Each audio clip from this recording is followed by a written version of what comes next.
Exercise 12.3 question number 5 பாருங்க. The temperature dropped 15 degrees Celsius in the last 30 days. So last 30 daysல temperature வந்து எவ்வளோ கம்மியாயிருக்குன்னு சொல்லியிருக்காங்க. 15 degrees Celsius வந்து கம்மியாயிருக்கு, drop ஆயிருக்குன்னு சொல்லியிருக்காங்க. If the rate of temperature drop remains the same, how many degrees will the temperature drop in the next 10 days? So rate அப்படின்றது என்னது? அளவு. ஓகேவா? amount. ஸோ இப்போ வந்து இந்த டெம்பரேச்சரோட அளவு வந்து அந்த டெம்பரேச்சர் ட்ராப் ஆகிருக்கு இல்லையா, அந்த அளவு வந்து ஒரே மாதிரியாக இருக்குது அப்படின்னா நெக்ஸ்ட் 10 days நம்ம பார்க்குறப்போ எவ்வளோ டெம்பரேச்சர் ட்ராப் வந்து இருக்குது அப்படின்னு கேட்குறாங்க. ஓகேவா? இந்த ரேட் அப்படின்ற கான்செப்டை நம்ம ப்ரீவியஸ் சம்லேயுமே பார்த்தோம். ரெயினோட அந்த அளவு எம்எம்ல கொடுத்துருந்தாங்களா, அந்த ரேட் வந்து ஒரே மாதிரியாக இருக்குது அப்படின்னு சொல்லி பார்த்தோம்ல, அதோட அளவு அதே மாதிரி தான் இங்கே நமக்கு டெம்பரேச்சர் ட்ராப்பு.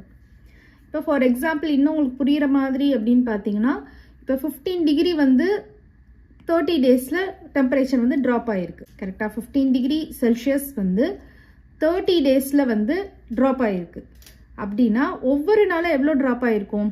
அப்போ நீங்கள் என்ன பண்ணலாம், 15 வந்து 30ஆல் டிவைட் பண்ணி பாருங்கள். 30ஆல் டிவைட் பண்ணிங்கன்னா என்ன வரும் உங்களுக்கு? 0 பாயிண்ட் வச்சுருவீங்க, இங்கே 0 போட்டுருவீங்க. 35 சார் பார்த்தீங்கன்னா 150 வரும். ஸோ ஒவ்வொரு நாளும் 0.5 டிகிரி செல்சியஸ் 0.5 டிகிரி செல்சியஸ் அந்த மாதிரி 30 டைம்ஸ் நீங்கள் எழுதணும். கரெக்டாக? அப்போ ஒவ்வொரு நாளும் நமக்கு 0.5 0.5 0.5ஆக நமக்கு குறைஞ்சிட்டே வருது. அப்போ நமக்கு ஒரே அளவில் குறையுதா? சேம் ரேட்டில் குறையுது. அதனால தான் அவங்க சொல்கிறாங்க rate of temperature drop remains the same அப்படின்னு சொல்கிறாங்க. ஸோ இதே மாதிரி நீங்கள் 30 டைம்ஸ் எழுதி ஆட் பண்ணிங்கன்னா நமக்கு என்ன கிடைக்கும்? 15 கிடைக்கும். ஸோ டோட்டலாக 15 டிகிரி குறைஞ்சிருக்கு 30 டேஸில். ஈச் டே அப்படின்னு நீங்கள் வந்து கால்குலேட் பண்ணி பார்த்தீங்கன்னா 0.5 டிகிரி 0.5 டிகிரி 0.5 டிகிரி அந்த மாதிரி நமக்கு வரும்.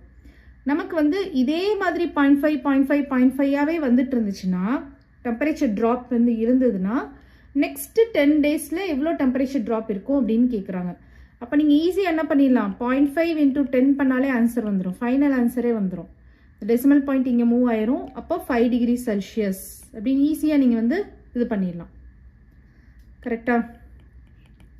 ஸோ 5 தான் ஆக்சுவலாக இந்த சம்முக்கு ஆன்சரே. ஏன்னா ஒவ்வொரு நாளும் 0.5 0.5ஆக டெம்பரேச்சர் டவுன் ஆகுது அப்படின்னா நெக்ஸ்ட் 10 டேஸ்லேயும் அதே மாதிரி ரேட்டில் அதே மாதிரி அளவில் தான் டெம்பரேச்சர் ட்ராப் இருக்குது அப்படின்னா நீங்கள் என்ன பண்ணலாம், இந்த 0.5ஐ வந்து 10ஆல் மல்டிப்ளை பண்ணிங்கன்னா உங்களுக்கு ஆன்சர் வந்துடும். ஓகேவா? ஆனால் நம்ம வந்து ஸ்டேட்மெண்ட்டில் எழுதி பண்ணணும். கான்செப்ட் புரியறதுக்காண்டி நான் அது சொன்னேன். ஸோ ஃபஸ்ட்டு ஸ்டேட்மெண்ட் வந்து என்ன எழுதலாம் அப்படின்னா, டிகிரி ஆஃப் டெம்பரேச்சர்